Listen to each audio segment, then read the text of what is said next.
আমি জানি তুমি প্রফেশনাল এআই ভয়েস তৈরি করার জন্য এইসব ভিডিও দেখেছো, কিন্তু এখনো একটা প্রফেশনাল এআই ভয়েস তৈরি করতে পারছো না। আমি বলছি, এই ভিডিও দেখে যদি তুমি এআই ভয়েস তৈরি করতে না পারো, তাহলে আমার ভিডিওর কমেন্টে যা বলবে আমি সব মেনে নিব। আমি তোমাদের 11 ল্যাবস দিয়ে রিয়েলিস্টিক এআই ভয়েস তৈরি করে দেখাবো। আমি প্রথমেই বলছি, যদি কোনো সমস্যা হয় কমেন্টে বলবে। তোমরা বলবে 11 ল্যাবস দিয়ে তো বাংলা ভয়েস তৈরি হয় না, তাও হলেও এই আমার ভিএস পেশন না হলে আমার এই ভয়েস 11 ল্যাবস দিয়েই তৈরি, তাই তোমাদের ছোট ভাইকে বিশ্বাস করে ভিডিওটি দেখো। So let's start. এবার অ্যাপটি ওপেন করো, তারপর উপরের প্রোফাইল অপশনে ক্লিক করে জিমেইলে ক্লিক করো এবং এখান থেকে যে কোনো একটা জিমেইল অ্যাকাউন্টে লগ ইন করে নাও। এখন আবার প্রোফাইলে ক্লিক করলেই 10,000 ক্রেডিট একদম ফ্রিতে পাবে। আমি জিমেইল ব্যবহার করছিলাম তাই কম দেখাচ্ছে।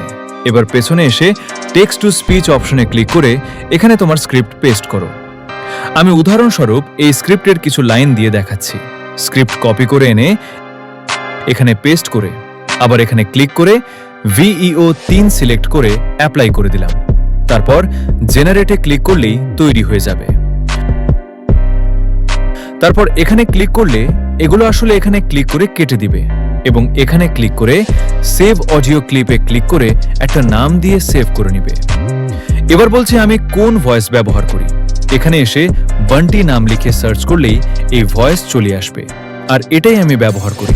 আরো একটা কথা, এই অ্যাপে তুমি সব ক্যারেক্টার এই বাংলা ভয়েস তৈরি করতে পারবে, তাই তোমার যেটা পছন্দ যেটাই ব্যবহার করো। এখন বলি, এটা আনলিমিটেড বা কোনো সাবস্ক্রিপশন না আসে। যেটা কিভাবে ঠিক করবে? প্রথমে অ্যাপ ইনফোতে এসে স্টোরেজে ক্লিক করে ক্লিয়ার স্টোরেজে ক্লিক করে সব কেটে দিব। তারপর নতুন করে আবার অ্যাপ লগ ইন করলেই আনলিমিটেড ব্যবহার করতে পারবে। তাছাড়া আমি একটা VPN দিব, সেটা ব্যবহার করলে সব সমস্যার সমাধান হয়ে যাবে। তো আজকের ভিডিও ছিল এই পর্যন্ত। ভিডিও ভালো লাগলে ছোট ভাইয়ের সাথেই থেকো।